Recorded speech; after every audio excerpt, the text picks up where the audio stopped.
இந்த game challenge வந்து எந்த சாக்லேட் பிராண்ட்னு சாப்பிட்டு ஐடென்டிஃபை பண்ணணும். ஃபைசான்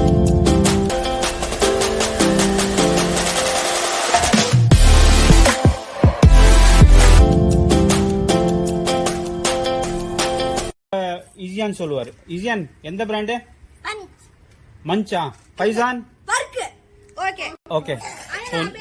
நெக்ஸ்ட் வந்து இப்போ வேற சாக்லேட்ஸ் டேஸ்ட் பண்ணி என்ன பிராண்டுன்னு ஐடென்டிஃபை பண்ணுவாங்க.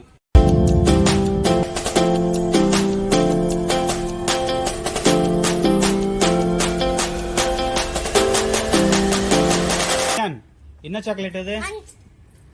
ரெண்டுமே மஞ்சா? ஓ பஞ்சு, இது மஞ்சு. சரி. ஃபர்ஸ்ட் ஒன் பர்க்கு, செகண்ட் ஒன் மஞ்சு.